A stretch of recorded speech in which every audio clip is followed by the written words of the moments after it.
talking the square of the operator of the total angular momentum, so just L squared. And not the eigenvalue is not mu, but it's lambda. So we're taking this equation, right? So here's the eigenequation written out again. But we've progressed a bit because we now have a partial solution to what this psi is, and it's here, right? We got this by solving the second eigenequation, so we know it's of that form. So take this and plug it in here and here. Now L squared, we had a that operator, we wrote it out earlier in terms of thetas and only thetas? No phis? Hold on.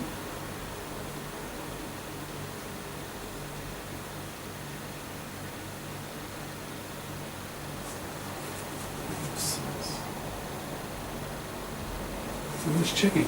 There's no. What happened to the phis?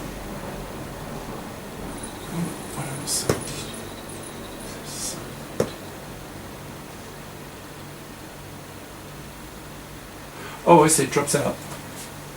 Yeah. If you differentiate capital theta by d phi, it's 0. So it just drops out. I was wondering what happened to the.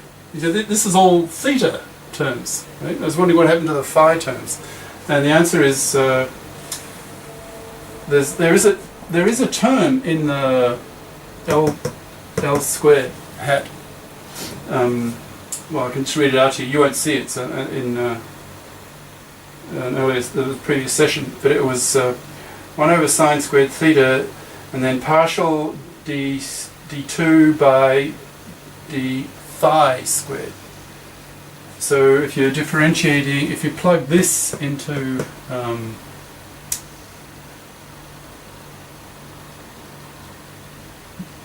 for the wave function, you differentiate with the d theta twice. Well, that'll give you the im squared, all squared. So you get minus m squared. That's where that term comes from. Yeah, that's better. All right. Well, I've asked you to do it for homework, right? Thinking a little bit in real time here.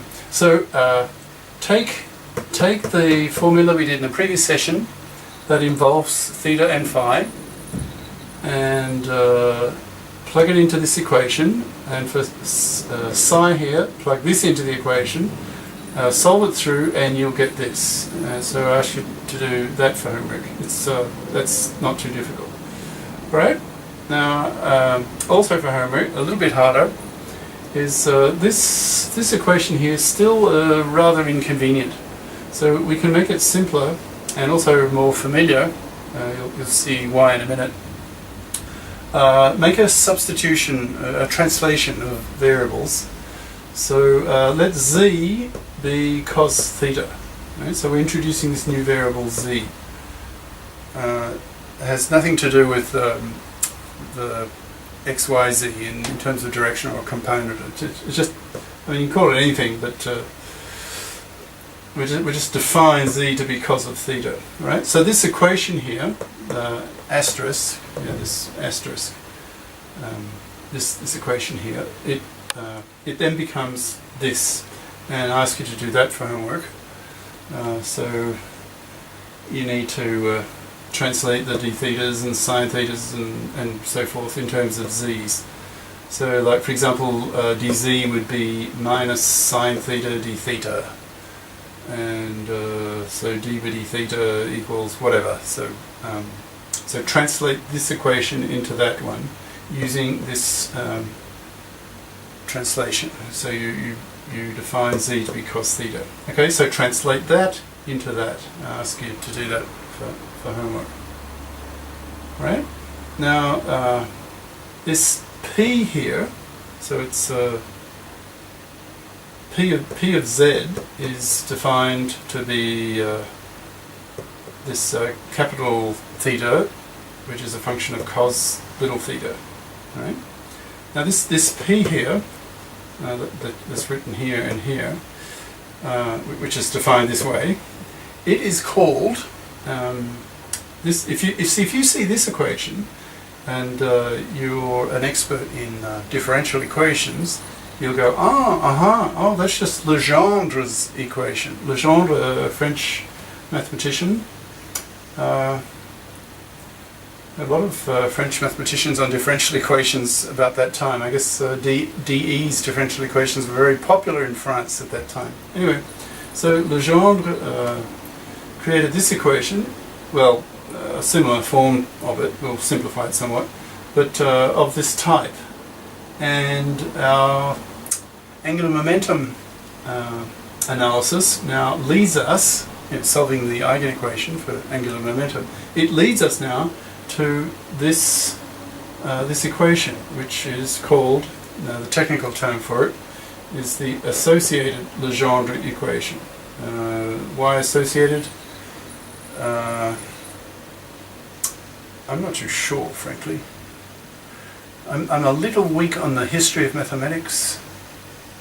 Hopefully, maybe that might become a bit clear later, because the next session, you can't see it yet, we will then go off at a tangent, and instead of talking physics and angular momentum, we will just deal for the next session or two with, in fact, an appendix of the textbook, which is Appendix B. Here I can show it to you.